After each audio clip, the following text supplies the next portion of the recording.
शेतकरी वंचित गणपती माला माला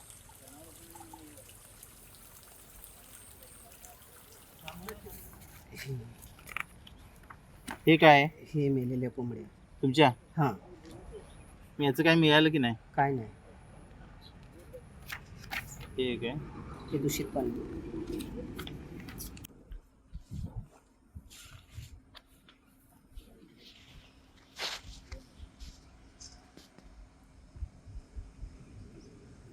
वाडा तालुक्यातील आंबई या गावी एका कंपनीतून निघणाऱ्या दूषित पाण्यामुळं येथील नागरिक गेल्या अनेक वर्षांपासून हैराण आहेत. त्यांची नेमकी समस्या काय आहे आणि त्याचा प्रशासनासंदर्भात केलेला पाठपुरावा काय आहे या संदर्भात बोलण्यासाठी शेतकरी आहेत. काका, नाव काय तुमचं? माझं जयंत श्रीधर अकरे. काय माझी लगत शेतकरी आहे, शेती जवळच आहे आणि ते सांडपाणी शेतामधून येतं. माणसं काम करायला बघत नाही आणि संध्याकाळी एवढी खाज येते पायाला, भरपूर खाज येते. मग तुम्ही शेती किती वर्षांपासून लावत नाही का? ती लावतो तो अर्धी लावतो, अर्धी सोडून देतो. पाण्याचा भाग शक्यतो सोडून देतो. का का म्हणजे घाण पाण्यामुळं माणसं काम करत नाही, त्याच्यामुळे सोडून देतो. आणि त्याच्यामध्ये जंतू भरपूर असतात. माझं नाव विजय अनंत आकरे. शेडा कंपनीच्या साईडलाच माझी पोल्ट्री व्यवसाय आहे, शेती आहे. त्याच्यापासून घाण पाणी येते. घाण पाण्यामुळे विहिरीचं पाणी खराब होते. त्याच्यामुळे माझ्या पोल्ट्रीतले पक्षी मरण पावतात. म्हणजे आजार उद्भवत होतात त्याच्याने. या संदर्भात काय पाठपुरावा केलेला का? या संदर्भात पाठपुरावा कलेक्टर साहेब, तहसीलदार साहेब, ग्रामपंचायत सर्व ठिकाणी पाठपुरावा केले. त्याच्याकडे माझ्याकडे प्रत पण आहेत त्याची. हा, दिसतंय ते, बघितलं आम्ही. हां. काय मग प्रशासनाकडून काय प्रशासनाकडून कुठलीच काही मिळाली नाही.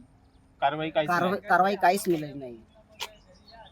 नक्कीच फूड प्रोडक्ट बनवणारी छेडा कंपनी आहे आणि यांच्या संदर्भात पाठपुरावा देखील केलेला आहे. मात्र प्रशासनाकडून कुठल्याही प्रकारची दखल घेतली जात नाही असं यांचं म्हणणं आहे. तक्रारी पण दिलेली आहेत. 2023 पासून हा पाठपुरावा उपोषण पण केलं आम्ही. उपोषण पण केलं. 23 दिवस उपोषण केलं. 23 दिवस या संदर्भात साखळी उपोषण केलं 23 दिवस. कुठलाही अधिकारी आला नाही. नक्कीच. काका, काय काय म्हणणं आहे? तुमची मागणी काय आहे? आमचं एवढंच म्हणणं आहे की जे शेडा पाणी सोडतं त्याच्यामुळं आमच्या गावच्या सर्व बोरिंग बंद खराब झालेलं, बोरिंगचं पाणी. आणि आमची शेजारी शेती आहे गट नंबर 113ची, तर तिच्यामध्ये माणसं काम करायलाच बघत नाही. त्याच्यामुळं आम्ही ती गेली 3-4 वर्ष ती शेती लावितच नाही. त्याच्यामध्ये जंतू वगैरे भरपूर आहेत. त्याच्यामुळं उग्रवास आता पण आणि आमचं शेजारी पेट्रोल पंप आहे आणि तिथे आम्ही एक राहायला घर बनवलं आहे.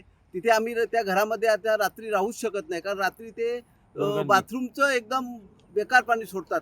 मागणी काय आहे तुमची? आमची एवढीच मागणी आहे की त्यांनी ते पाणी बंद करावं आणि जे शेतकऱ्यांचं नुकसान झालेलं आहे त्यांना भरपाई द्यावी. आणि जे गावात बोरिंग खराब झालेले आहेत त्यांनी काहीतरी प्लॅन बसवून द्यावं किंवा बोरिंग मारून द्याव्या, कारण ते पाणी पिण्यायोग्य राहिलेलं नाही.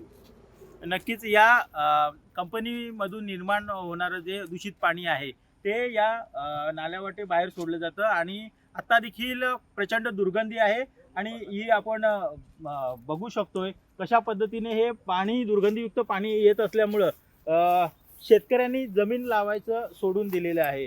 त्यामुळं या संपूर्ण प्रकरणावर प्रशासनाकडून कोणतीच कारवाई होत नाही आहे आणि लवकरात लवकर याबाबत गांभीर्याने लक्ष घालून प्रशासनाने तातडीने कारवाई करण्याची मागणी होत आहे. NDTV मराठीसाठी नावेद शेख सोबत मनोज सातवी, वाडा, पालघर.